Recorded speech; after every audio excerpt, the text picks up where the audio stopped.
कांग्रेस के AICC incharge, AICC joint secretary Krishna Alavaru ji उपस्थित है। हमारे महाराष्ट्र और मुंबई यूथ कांग्रेस के incharge Uday Chib ji, Indian youth Congress की secretary Surabhi Dwivedi ji, Indian youth Congress के सेक्रेटरी अखिलेश यादव जी और मैं खुद आमदार और मुंबई प्रदेश युवा कांग्रेस का अध्यक्ष ईशान बाबर सिद्दीकी। आज हम आप सबके बीच में भारत जोड़ो न्याय यात्रा के बारे में कुछ इन्फॉर्मेशन देने आए हैं और आपसे चर्चा करने आए हैं। खास तौर पर दिल्ली से कृष्णा अलवरू जी आए हैं जो आप सबको संबोधित करेंगे। सबका नमस्कार, सबका स्वागत। भारतीय युवा कांग्रेस सारे हिंदुस्तान में रोजगार दो न्याय दो की मुहिम शुरू कर चुकी है। आज मुंबई में महाराष्ट्र यूथ कांग्रेस और मुंबई यूथ कांग्रेस दोनों इस मुहिम को महाराष्ट्र और मुंबई में शुरू करने वाले हैं और आने वाले दिनों में इसको महाराष्ट्र के मुंबई से लेकर हर कोने कोने तक ले जाने का काम हम करेंगे। भारत जोड़ो न्याय यात्रा कांग्रेस पार्टी ने और राहुल गांधी जी ने मणिपुर से लेकर मुंबई तक शुरू की है।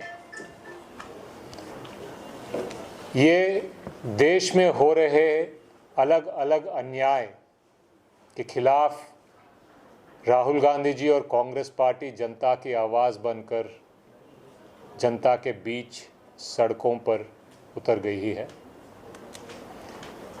देश में आज सबसे बड़े अन्याय में से एक बेरोजगारी है। युवा का शायद सबसे बड़ा मुद्दा बेरोजगारी है। इसी मुद्दे को लेकर, इसी मांग को लेकर, इस बेरोजगारी के अन्याय के खिलाफ आवाज़ उठाने के लिए रोजगार दो न्याय दो की मुहिम हमने शुरू की है और इस मुहिम को हर युवा की आवाज़ बनकर हम जनता के बीच लेके जाएंगे और रोजगार का न्याय मांगेंगे। धन्यवाद। सर, कैसी होगी महाराष्ट्र में, खासकर मुंबई में इसकी रूपरेखा कैसी होगी, किस तरीके से और कब से ये शुरू होने वाला है? इसका नेशनल लॉन्चिंग हमने दिल्ली से किया था जब हमारी राष्ट्रीय कार्यकारिणी हुई थी।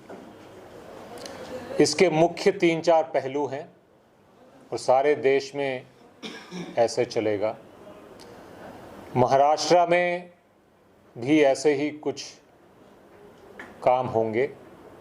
सबसे पहले रोजगार के इर्द गिर्द आंदोलन, एजिटेशन, घेराव रहेगा। अभी जैसे हम बात कर रहे हैं वैसे बाहर महाराष्ट्र युवा कांग्रेस तलाटी घोटाले के खिलाफ आंदोलन कर रही है।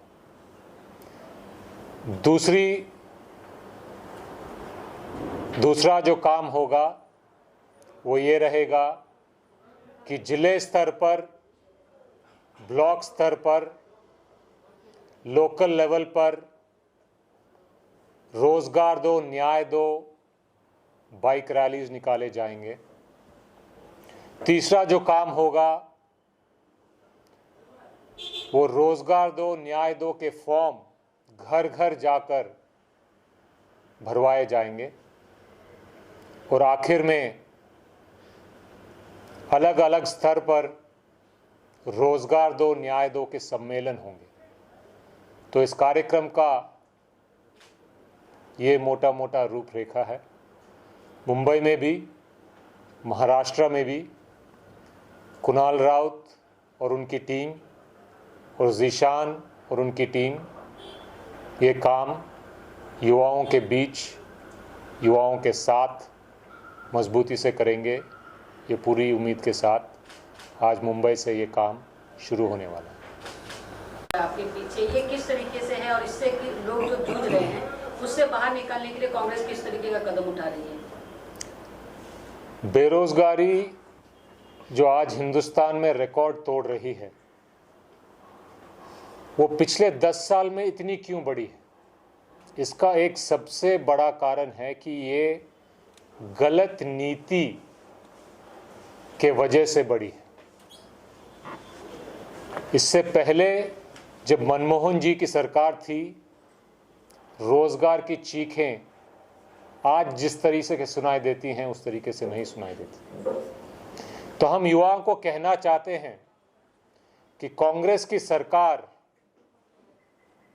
ने रोजगार देने का काम किया है, रोजगार बढ़ाने का काम किया है। हमने पहले करके दिखाया है और आने वाले लोकसभा में इंडिया अलायंस और कांग्रेस पार्टी की जब आप युवाओं के लिए हमारे घोषणा देखोगे तो उसमें ये क्लियरली हम बताएंगे कि रोज़गार कैसे मिलेगा, रोज़गार कैसे बढ़ेगा, किसको कौन सी नौकरी मिल सकती है, ये सारी डिटेल में बताई जाएंगी। इन चीज़ों को लेकर युवा कांग्रेस से भी हिंदुस्तान के युवाओं के तरफ से मैनिफेस्टो कमेटी के साथ बातचीत हो रही है और इन मुहिमों के द्वारा जो भी युवाओं के तरफ से डिमांड्स आएंगे उसमें से जो लागू कर पाएंगे, जिसके द्वारा हम रोज़गार बढ़ा पाएंगे, मुझे विश्वास है कि कांग्रेस पार्टी और इंडिया अलायंस उन मुद्दों को अपने घोषणा पत्र में शामिल करेंगे। सर, ऐसा लगता है इस मुहिम से युवा जो है वो कांग्रेस से जुड़ेगा? युवा का मुद्दा है, उनकी परेशानी है, उनका दर्द है, उनका भविष्य है। इस मुद्दे के साथ युवा हमसे जुड़ेगा, हमें विश्वास है, क्योंकि हम उनके मुद्दे, उनकी पीड़ा, उनका दर्द और उनकी आवाज़ बन के उनके बीच में जा रहे हैं। सर, अयोध्या में जिस तरीके से कल राम मंदिर का अनावरण किया गया, उसके साथ ही जो मोदी जी से पूछा गया था कि देश धर्म को लेकर देश को बांटने का काम चल रहा है, लेकिन उन्होंने कहा था कि हम युवाओं को जोड़ रहे हैं और वहां पर रोजगार बढ़ रहा है। कांग्रेस ने सिर्फ वादा किया था, उस वादे पर खरे कभी नहीं उतरे। बीजेपी जो है उसमें पूरी तरीके से सक्षम है। राम मंदिर और रोजगार का क्या कनेक्शन है, ये शायद मोदी जी समझा पाएंगे, क्योंकि पिछले 10 साल में उन्होंने कितने रोजगार दिए वो किसी से छुपा हुआ नहीं है। उन्हीं के आंकड़े बताते हैं कि बेरोजगार रिकॉर्ड लेवल पे पहुंच गई है। 10 साल पहले बेरोजगारी मनमोहन सिंह जी के समय पे काफ़ी कम थी, तो वो इसीलिए थी क्योंकि मनमोहन जी की सरकार ने बहुत मुश्किल वक्त पर सही नीतियों अपनाकर रोजगार पैदा किया था। आपको याद होगा कि 2008 और 9 में सारे विश्व में बहुत बड़ा क्राइसिस आ गया था, रोजगार हर तरफ से बर्बाद हो रहे थे। फिर भी डॉक्टर मनमोहन सिंह, कांग्रेस, यूपीए सरकार की नीतियों की वजह से हिंदुस्तान में रोजगार बचे रहे। 2014 के बाद अलग अलग नीतियां, गलत नीतियों की वजह से रोजगार मारे गए। नोटबंदी की वजह से फायदा क्या हुआ कोई आज तक बता नहीं पाया, लेकिन ये क्लियर है, सरकार का डेटा उठा लो या किसी का भी डेटा उठा लो, कि रोजगार बर्बाद हुए। गलत जीएसटी, गब्बर सिंह टैक्स, उसको लाकर हमने रोजगार बर्बाद किए। निजीकरण, रोजगार खत्म किए। कॉन्ट्रैक्ट, रोजगार कम किए। अग्निवीर, अग्निपथ, सम्मान भी कम हुआ, रोजगार भी कम हुआ, जवान भी कमजोर हुआ। हर भर्ती में घोटाला, पेपर लीक पर पेपर लीक। मोदी जी ने जब सरकार बनाया था उन्होंने कहा था कि 2 करोड़ नौकरियां। आज उस वादे का दूर दूर तक कोई चर्चा नहीं। उनसे जब पूछा गया था कि आपने रोजगार दिया कि नहीं, तो उनका खुद का बयान था कि पकोड़े तलना भी रोजगार होता है। अगर पकोड़ा तलना युवाओं को रोजगार देने की बात है तो आपको प्रधानमंत्री बनाने की जरूरत नहीं है। वो कल भी तल सकते थे, आज भी तल सकते हैं और परसों भी तल सकते हैं।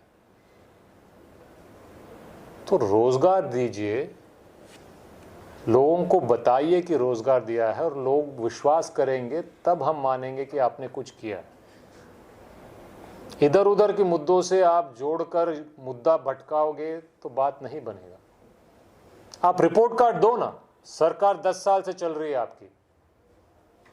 आप बताओ कि हमने इतने रोजगार नोटबंदी से बर्बाद किए, इतने गब्बर सिंह टैक्स से बर्बाद किए, इतने पेपर लीक स्कैम से बर्बाद किए, अग्निपथ स्कीम से इतनी नौकरियां खत्म हुई। ये आपका रिपोर्ट कार्ड है।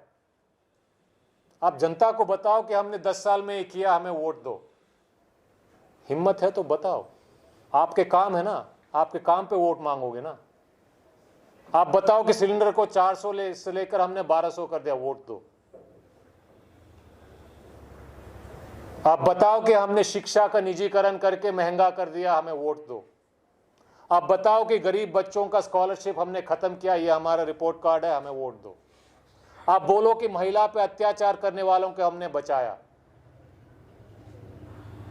हमें वोट दो। ब्रिजभूषण को हमने बचाया, हमें वोट दो। ये आपका रिपोर्ट कार्ड है, ये आपने किया है। जब आप जनता के सामने जाओगे तो ये रिपोर्ट कार्ड दो। आप अपने रिपोर्ट कार्ड के हिसाब से ही आप मांगोगे ना वोट। तो ये है आपका रिपोर्ट कार्ड, हम बता रहे हैं। अगर कुछ गलत बता रहे हैं तो आप हमें टोकिए, अगर सही बता रहे हैं तो आप बोलिए कि हमने ये काम किया है। कांग्रेस पार्टी में युवा कितने छोड़ रहे हैं और कितने जुड़ रहे हैं वो मैं बता सकता हूं। यूथ कांग्रेस में हर प्रदेश में लाखों के तादाद में युवा हमसे जुड़ रहे हैं। जब भी हम मेंबरशिप खोलते हैं तो हर प्रदेश में लाखों के तादाद जुड़ते हैं, और जो छोड़ के जा रहे हैं वो मेरे ख्याल से आप अपनी उंगलियों पे गिन सकते हैं। किसी का नाम मीडिया ज्यादा चलाता है, बाकी का नहीं चलाता है।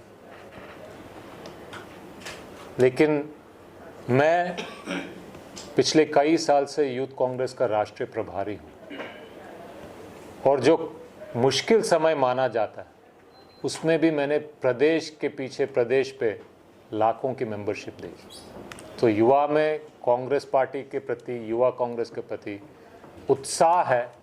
ये युवा ने खुद, आम युवा ने खुद बढ़ चढ़ कर संगठन से जुड़कर अपनी पसंद बयान किया।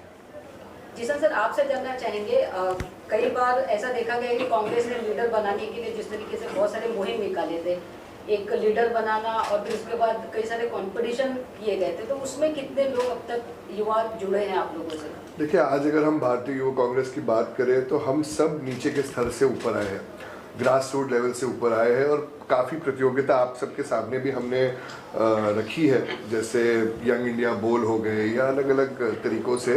तो ये सब माध्यम है जो लोग नॉन पॉलिटिकल बैकग्राउंड से आते हैं, उन सबको एक मंच देने का हमने कई कार्यक्रम हमारे राज्य में भी किए हैं, महाराष्ट्र में, मुंबई में भी किए हैं, और मुंबई से कई लोग का सिलेक्शन होके दिल्ली में भी उनका प्रदर्शन हुआ है। तो मैं यही यकीन करता हूँ कि काफ़ी नॉन पॉलिटिकल बैकग्राउंड के जो परिवार है उनसे काफ़ी लोग सामने आए हैं, और इससे पार्टी को बहुत फायदा हुआ है। अब ये नया मुहिम आप लोग शुरू करें तो कितनी उम्मीद है कि युवा इससे जुड़ेंगे और उनकी जो मन की बातें खुलकर बाहर आएगी? देखिए, मुझे लगता है कि रोजगार सबसे ज़्यादा महत्वपूर्ण मुद्दा है पूरे राज्य में, पूरे देश में, और हर युवा का यही सपना है कि वो रोजगार उसे मिले, वो अपने परिवार को संभाल सके, अपने परिवार के लिए कुछ कर सके, और अगर उसको रोजगार मिलता है तो ये सब ये चीज़ कर सकता है, हमारे देश का प्रगति हो सकती है, आर्थिक स्थिति हमारी बढ़ सकती है। तो मुझे लगता है कि जो युवाओं को अगर हम रोज़गार देने की बात करें, पहले भी हमने मांग की थी कि एक नेशनल रजिस्टर अनएम्प्लॉयड लोगों का हो, और उसमें भी हमारे पास बहुत सारे लोग आए थे, हमने उनकी पीड़ा हमको बताई थी कि ये उनके पास प्रॉब्लम्स है। तो मुझे लगता है रोज़गार एक बहुत ही महत्वपूर्ण मुद्दा है, और इससे हम यंग जनरेशन में कनेक्ट ज़रूर करेंगे और ज़्यादा से ज़्यादा लोग हमारे साथ जुड़ेंगे। तो युवाओं को कोई मैसेज देना चाहे, आप मुहिम शुरू करें उसको लेकर? देखिए, रोज़गार देने से अच्छा मुझे नहीं लगता है कि कोई भी मैसेज होगा। आज हमारे बीच में कृष्णा अनवरू जी यही बताने आए हैं कि मुंबई में, महाराष्ट्र में आज हम ये मुहिम लॉन्च करने जा रहे हैं, रोज़गार गया, न्याय गया, और मुझे लगता है देश में लोगों को न्याय मिलने की बहुत ज़रूरत है, और उसकी शुरुआत इंडियन यूथ कांग्रेस रोज़गार से करना चाहेगा। एक मिस्ड कॉल नंबर भी है हमारे पास जो हम आपके सामने पेश करना चाहेंगे, और लोग हमारे साथ इस मिस्ड कॉल नंबर के माध्यम से जुड़ सकते हैं।